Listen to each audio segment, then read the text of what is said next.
Very popular ang words na to sa Bible. Yung Jeremiah 29:11, ang sabi dito, very popular to. Sige nga, pakibukas ka sa Jeremias 29:11. Ayan. For I know the plans I have for you, declares the Lord. Plan to prosper you and not to harm you. Plans to give you hope and a future. Iyan hindi lang applicable sa mga Israelita. Kasi he was talking to the Israelites at that time. Pero applicable din yan sa bawat isa sa inyo. Dahil bagamat ang pag-ibig ng Diyos ay pakyawan, pero kung magdidil siya ay customized. Meaning, bawat isa sa inyo ay inaalala niya. Kaya ito'y applicable din sa buhay niyo personally. Ang Panginoon Diyos may plano na nga sa bawat isa.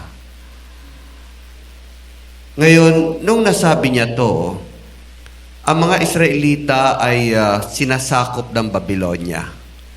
Pero alam niyo ba, sabi ng Diyos sa magitan ni Jeremias, magpasakop na kayo. Mag-surrender na kayo.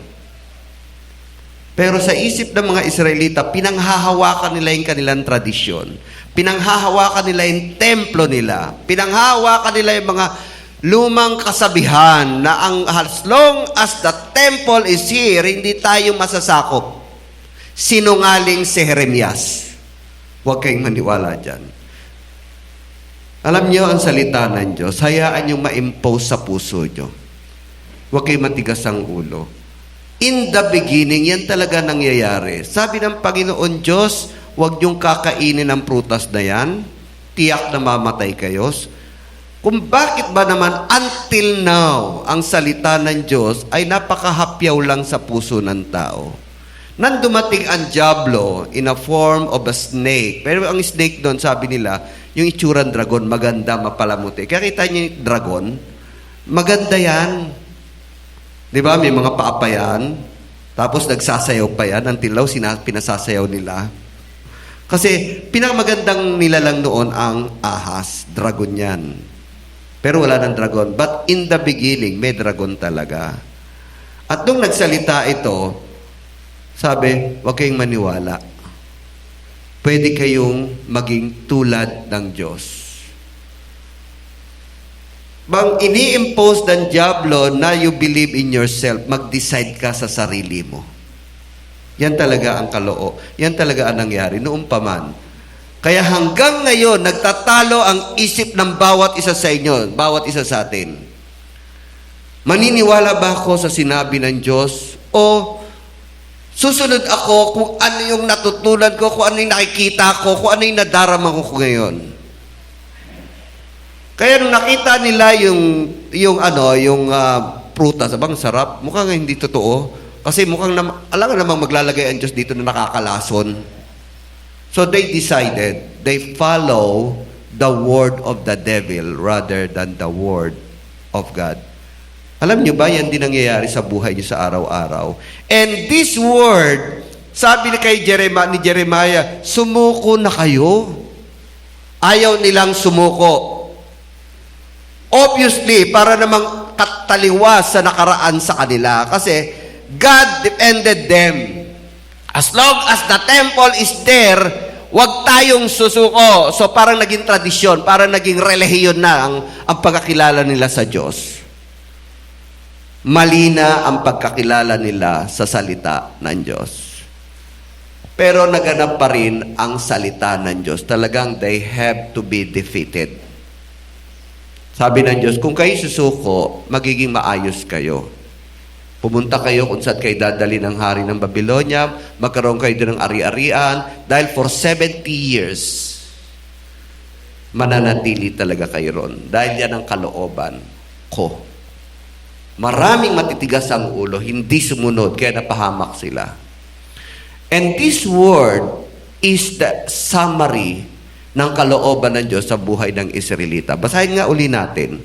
Ngayong natalo kayo ng Babylonia, ayaw niyong maniwala talagang sasakupin at sasakupin kayo. Sana nag-surrender na lang kayo. Ito ang sinabi ng Panginoon. Ulitin natin ang salita na ito. Okay, Jeremiah 29:11. Sa buhay nyo, ganun din. You better impose the will of God in your life. You better follow the word of God in your life than your own thinking, than your own situation. At itong pinaka-summary nung nangyari sa kanila to. For I know the plans I have for you, declares the Lord. Tagalogin nga natin para manamnam natin. Kasi sa bawat sandali na kayo nagkakaroon ng problema, remember, as long as you follow the will of God, as long as you are in God, hindi kayo ipapahamak ng Diyos. Tandaan niyo yan. Sa Tagalog nga, pakilipat nga sa Tagalog. Kasi gusto kong i-apply niyo sa bawat buhay niyo to.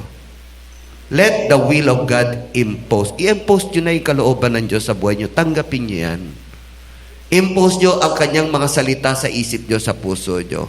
Alam ko kung paano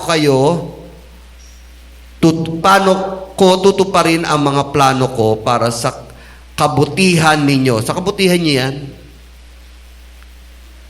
Sa kabutihan niyo yan kahit wala pa kayong girlfriend, boyfriend. Sa kabutihan niyo kung hindi pa kayo makapasa. Sa kabutihan niyo yan kung nadidelay ang mga blessings sa inyo. Sa kabutihan niyo yan kung may mga bagay na saliwat sa inyong inaasahan. Alam ng Diyos. At plano para bigyan kayo ng pag-asa at magkaroon kayo ng mabuting kinabukasan. Alam niyo, nakikita ng Diyos na kinabukasan dito, yung magbago ka. Yung ma-build ang iyong pananampalataya. Yung maging closer kayo sa Panginoon. Now, iyan ang din ang dahilan kung bakit may mga bagay na hindi ibinibigay talaga ng Diyos. Kasi may mga mangyayari sa inyo kung ang gusto nyo ang ibibigay. Iba yung gusto, iba yung kailangan. Kaya mababasa nyo ron kung ano yung kailangan talaga hindi niya ito ipagdadamot. Pero may mga bagay na ito ay ikasasama nyo. Kaya gusto kong i-differentiate. May mga bagay talaga na hindi pa binibigay ng Diyos o hindi pwedeng ibigay ng Diyos. May mga bagay na talagang kailangan nyo, kahit di nyo hinihingi, ibinibigay ng Panginoon at dumarating. At may mga bagay din sa buhay ko na nakita ko, kaya na-realize ko talagang tama siya. Tama siya. Simula sa pagpili ng kurso, sa pag-aasawa, sa pagpaplano ng aking trabaho. Alam nyo ba, karamihan doon, about 70% ng buhay ko, hindi ko talaga ginusto. May binigay sa akin ng Panginoon na siya ang tama. Tama ka, Panginoon.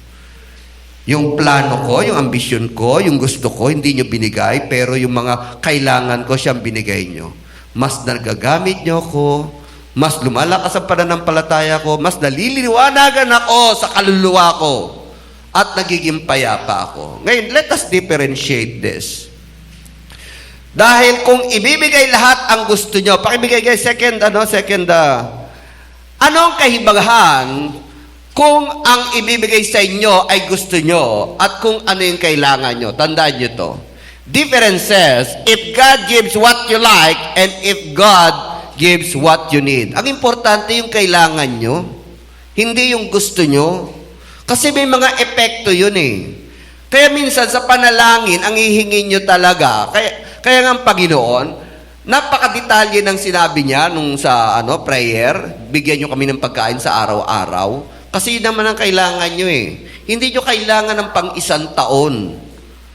Malay nyo kung buhay pa kayo next year. Ba't nyo higing kayo ng pang-isang taon? Hindi kayo kailangan humingi pa ng magandang bahay. Ang importante lang yung home, yung masaya kayo sa tahanan. Kaya minsan may lumapit sa akin pastor, agad-agad, kasi napanaginipan niya, kasi daw yung bahay namin, tawanan kami ng tawanan. Kompleto kami. Tapos ang bahay namin mukhang haunted house. Alam niyo yung sinabi niya sa akin, para sa kanya, parang bothered siya. Nagtatawanan daw kami, masaya kami, pero yung paligid daw ng bahay namin, mukhang haunted house, madilim. Nung dumating siya, talaga naman mukhang haunted house ang bahay namin. Tignan mo nga, nagluluma na at hindi makaparenovate. Pero what is important, binigyan kami ng masayang pamilya. Minsan kasi tinitignan natin yung yung ganda no, na panlabas, hindi yung panggandang panloob. Kaya yung iba, ang pinagaganda, ang hinihingi, yung panlabas. What is important is panloob. Yung kailangan talaga ng inyong kaluluwa. Dahil ang kaluluwa mananatili, pero ang katawan lupa mabubulok. Ba't kayo hingi ng mga bagay na masisira din? Ang nakikita niya, yung kailangan na mananatili sa inyong puso, sa inyong buhay, na mananatili magpakailanman. Yun yung pangailangan ng ating kaluluwa. Kaya ito yung mga dahilan kung bakit may mga bagay talaga na hindi binibigay pa sa inyo. Maring ibigay, pero hintayin nyo. Just impose the Word of God in your life. Na ang kalooban niya ay para sa inyong kabutihan.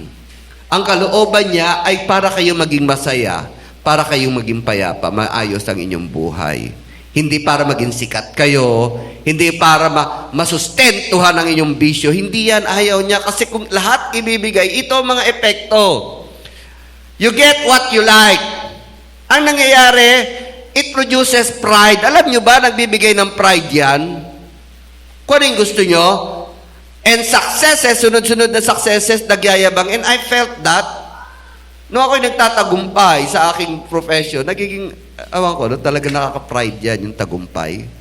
Nakaka-pride yan. At may kilala ako na talagang halos ayaw bumaba kasi yung background niya, puro katagumpayan.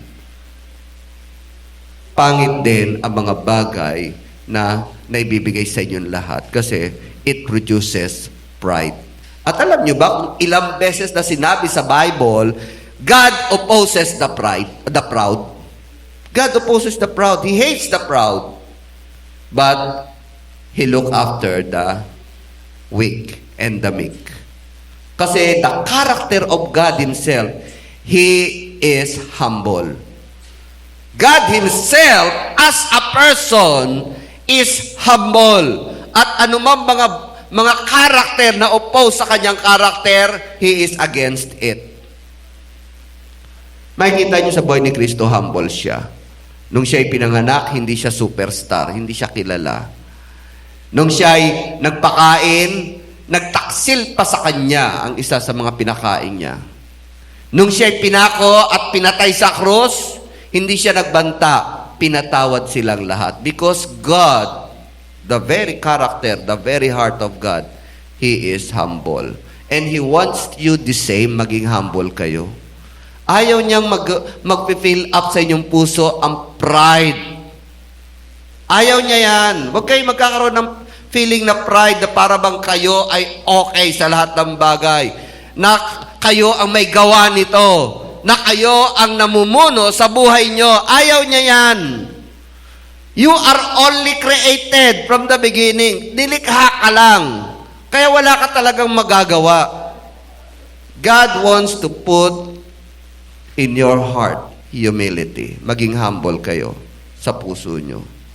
Tanggapin natin na kailangan natin ang Diyos.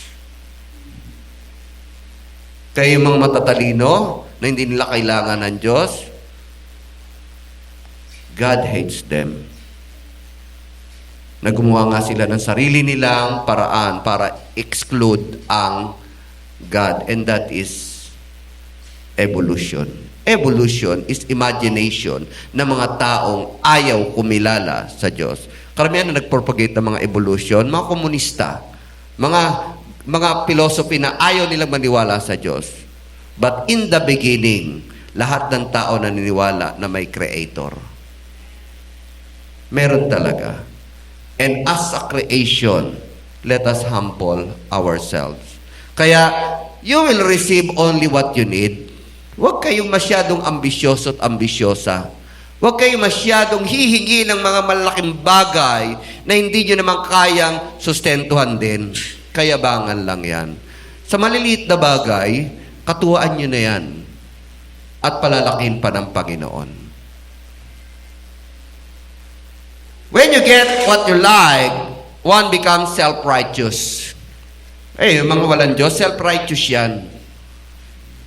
Hindi naniwala sa Diyos, na kaya nilang tulungan, palaguin, maging mabuti ang kanilang sarili, self-righteousness yun. It makes, when you receive what you need, increases your faith. Kasi alam mo, sa bawat pangangailangan nyo, hindi ka pababayaan ng Diyos. Panghawakan po natin ang salita ng Diyos. Nang sinabi niya na, hindi kayo iiwan, ni pababayaan man. Salita niya yan. Impose yan sa inyong sarili. Hindi ka niya pababayaan, hindi ka niya iiwan.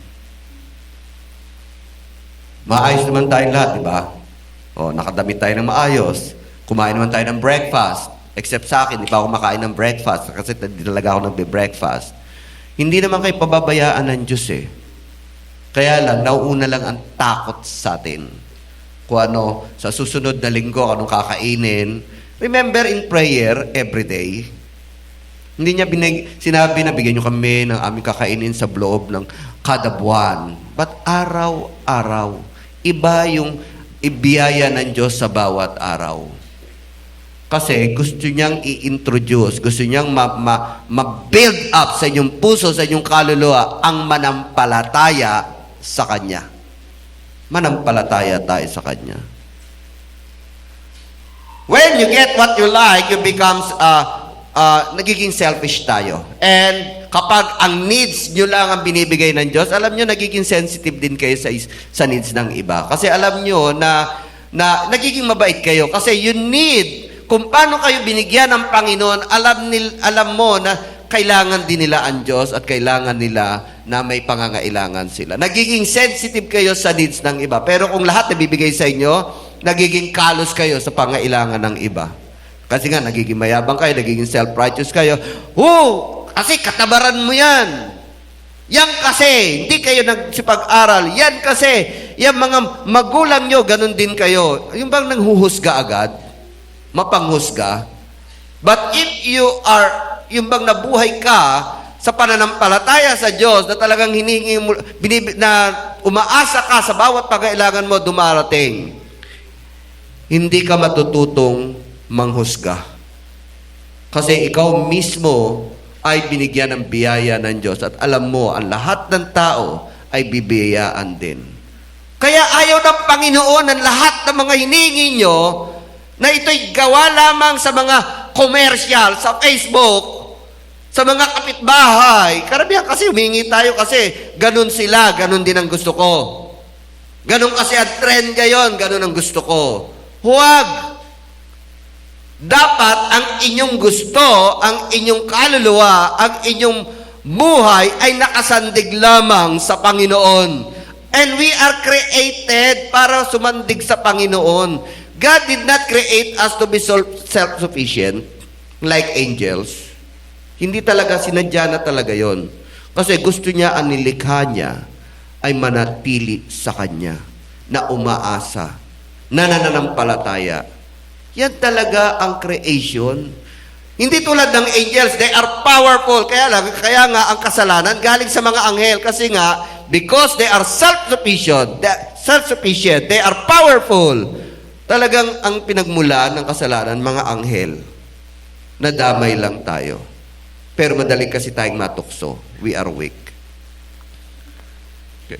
And if you get what you like, you become worldly. Nagiging passionista kayo.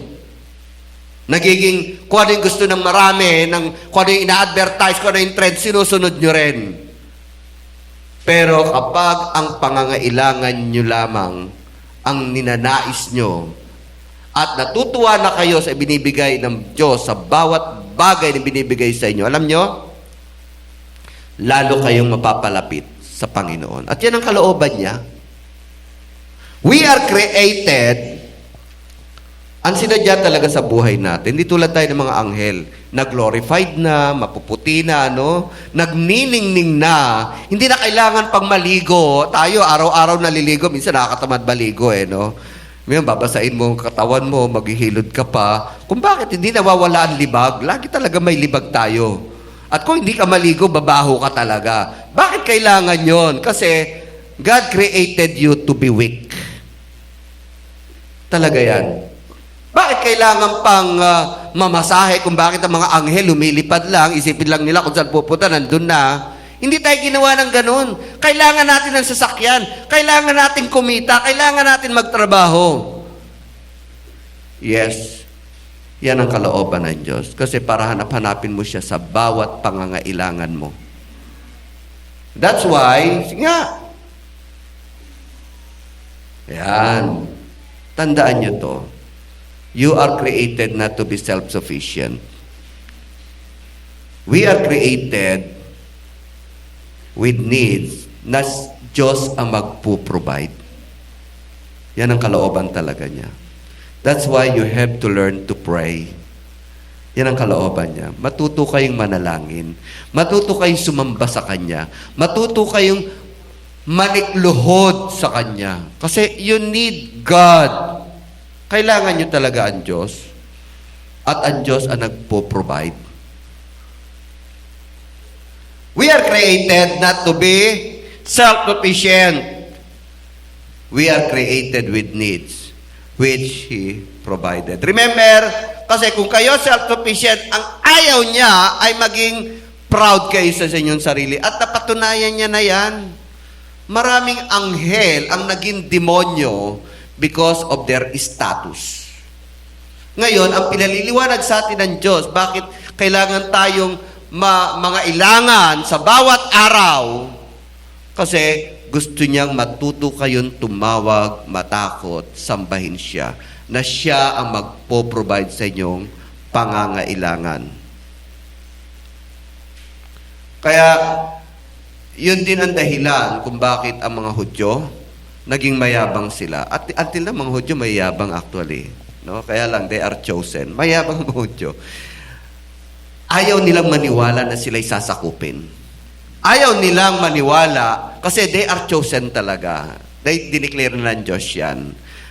At yung kanilang pagtawag na dapat sila magiging patotoo sa buong daigdig na may Diyos na buhay. Alam nyo, nasira, naging religion, naging status na lang nila. Kaya binago ng Panginoon. Kaya may bagong tipan. Alam nyo ba, lumang tipan talagang mga Hudyo lang? They are chosen people. They are supposed to be the priest of the world.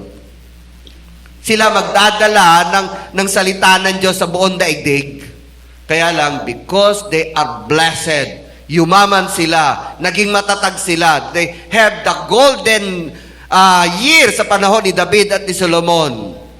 Nakalimutan nila ang tunay na kalooban ng Diyos, ang maging humble, ang mapagkumbaba, ang manatili sa Kanyang salita. Kaya naman sila'y pinasakop. Yan ang dahilan. Kaya pinaalis sila sa Israel. 2 beses na nga eh. Yung pangalawa, ngayon binalik sila after World War II. Talagang ang Israel ay sa Israel. Kaya tignan nyo naman ang Israel. It's a very small country. Pero napakatatag. Hindi matalo-talo ng kahit anong bansa sa paligid niya. Because God blessed them. And pinahumble sila ng ilang beses. Pinakita na ang kanilang relihiyon ay hindi nila mapanghahawakan. Pinakita na ang kanilang kayamanan, ang kanilang kayabangan ay hindi nila mapanghahawakan. Kaya sabi ng Panginoon, sumuko na kayo. Ayaw maniwala. Kaya yung word na yon, ang plano ko sa inyo mabuti, huwag kayong matakot. Pag kayo sumuko, magiging maayos kayo. Pero kung kayo hindi sumuko, mapapahama kayo. Kaya lahat ng mga hindi sumama sa Babylonia na sila ay naging captive, napahamak lahat sila namatay. At natupad ang salita ng Diyos. Kaya yun ang context nung binasa natin na ang plano ko sa inyo alam ko na. Ang plano ko sa bawat isa sa inyo ay sa inyong kabutihan, sa inyong kaunlaran, at sa ikatatatag ng inyong buhay. Sumunod kayo saan. Kaya, mga kapatid, i-impose nyo ang salita ng Diyos sa buhay nyo. Mag-aral kayo ng salita ng Diyos para malaman nyo kung anong kalooban sa buhay nyo. And now, follow it. Kasi kung hindi nyo nalalaman ang kalooban ng Diyos, iba magsasalita sa inyo. Mga commercial, yun nasa Facebook, mga kaibigan yung mga fashionista, no? Mga kapitbahay nyo na mga worldly rin, Pero kung kayo nasa salita ng Diyos, alam nyo ang kaibahan ng hinihingi nyo kung ito ay para sa kalooban ng Diyos o para sa inyong sarili lamang. Kaya panghawakan natin ang salita ng Diyos na ang bawat salita niya ay para sa inyong kabutihan. Na ang pangako niya ay totoo. Na ang plano niya ay nandyan at susundin nyo lang. We are created not to be self-sufficient. Kaya tandaan nyo, hindi tayo self-sufficient. We need the Lord in everyday life. It is His glory to answer your prayer. Kung babasahin natin yung binasa na yon, yung 29:11, may karugtong yan at kayo'y tatawag sa akin. Kayo ay matututong manalangin sa akin. At yan ang kalooban ng Diyos. Sige, basahin natin yung susunod, 19:12, yung Jeremiah 19:12. Okay. Then you will call upon me and come and pray to me and I will listen to you. Matuto tayong manalangin. Matuto tayong humingi sa ating puso sa Panginoon. Matuto tayong manambahan dito. Alam niyo ba, ang bawat pananambahan naghihintay ang Diyos sa inyo. Kasi meron siyang gustong i-impose sa inyong buhay, sa inyong kaluluwa. Yan ang kahalagahan din ng nananambahan tayo, hindi lang sa bahay. Kasi ang presensya ng Diyos ay gusto niyang matouch ang puso niyo, maunawaan niyo ang kanyang salita, makashare kayo ng inyong damdamin sa kapatiran, at mapapurihan siya. Huwag nating igiit ang gusto ng ating laman. Huwag nating igiit ang ating sariling schedule. Bigyan natin ng puwang lagi ang Diyos at pagpapalain kayo ng Panginoon. So, the Lord says, ang kalooban ko sa kagandahan nyo. Ngayon magsosurrender kayo, parang nakaka-humiliate, parang nakakahiya sa ibang bansa. Pero yung kalooban ko para maging humble kayo. Para maalis ang mga kasalanan nyo noong nakaraan, para matuto kayo na ang gusto ko ay ang pagpapakumbaba at gusto ko na manalangin kayo. It is His glory to answer our prayer. Alam niyo ba, natutuwa ang Diyos na magbigay ng mga pangailangan natin. Natutuwa na tugunin ang ating mga panalangin kasi sa bawat panalangin na natutupad, natutuwa siya kasi pinatotohanan niyo. Nagiging matatag ang inyong pananampalataya. Pero kung hinihingi niyo ayaw niyang bigay, talagang either mapahamak kayo or hindi niyo matututunan na sambahin siya o tawagin siya o hindi niyo makikita na talaga siya ay nagbibigay ng inyong mga pangangailangan. God wants you to be closer to Him. Another thing, kung bakit ang gusto niya yung mga kailangan niyo ibigay. Remember God's purpose in creating us. Alam niyo ba ang purpose nung create niya tayo? Ang kanyang purpose nung sinabi niya, let us make man in our own image. It's not na talagang magkakamukha tayo. It's not that matutulad kayong parang Diyos. The meaning of that, gusto niya magkaroon ng relasyon sa inyo. Let us make man in our own image. Kasi gagawa siya, tayo, na magkakaroon tayo ng relasyon sa Kanya. At yun talaga ang primary purpose kung bakit kayo nilikha. Gusto niya kayong magkaroon ng relasyon personal sa Kanya. Paano kayo magkakaroon ng personal na relasyon sa inyo kung kayo abalang-abala? Paano kayo magkakaroon ng relasyon sa Panginoon Diyos at matupad ang kalooban niya? Gusto kong lumikha na kawangis ko. Kung kayo ang inihingi niyo, puro kamunduhan. O kayo ay nagwawalo pa sa kasalanan. God made you humble. God made you in needs. Kasi ang gusto niya talaga, each of you, bawat isa sa inyo, magkaroon ng malalim na relasyon sa ating Diyos. So, kapag kayo nasa Panginoong Jesus, there is no more prostration, only redirection. Dahil may relasyon ka sa Panginoon Diyos, He knows the best for you. Sige, tayo lahat magsitayo. Alam niya ang the best para sa inyo.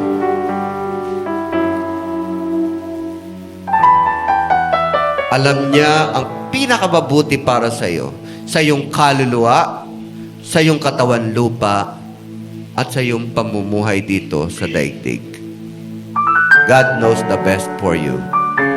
Panginoon, salamat sa inyong salita. Una sa lahat, Panginoon, gusto niyong mapulfill sa buhay namin ang original plan niyo. We are your image. Meaning, nais niyong magkaroon kami ng relasyon sa inyo. Lord God, salamat sa mga narito. Touch their hearts, open their minds, enlighten their soul, na ang kanilang buhay ay mananatiling tapat sa inyo dahil yan ang kalooban nyo. Na ang kanilang buhay ay talagang maging image nyo. Magkaroon sila ng malalim na relasyon sa inyo. At makita nila ang inyong katapatan, ang inyong kabutihan. Pagalingin nyo sila sa anumang uri ng sakit. Palakasin nyo sila sa mga nangihina. At bigyan nyo sila, Lord God, ang pangailangan nila sa araw-araw. At tulad ng sinabi nyo, manatili kayo sa buhay nila, gagabayan nyo sila, bibigyan nyo sila ng kapayapaan at kasiyahan, kasama kayo. Taas po natin ating mga kamay. Tapos po natin ang ating kamay sa Panginoon Diyos. Sige. Tanggapin nyo ang biyaya ng ating Panginoon Diyos na siyang tapat magpakailanman at atuman ang inihingi nyo ipagkakaloob ito ng walang sala dahil ito'y kanyang salita, ito ang kanyang pangako. Bibigyan kayo ng kanyang kalakasan, ng kanyang kapangyarihan at patnubayan kayo sa lahat ng inyong gagawin at pagtagumpayin kayo sa lahat ng mga sigalot o problema na inyong dinaranas sa pangalan ni Jesus. Amen. Amen. God bless you.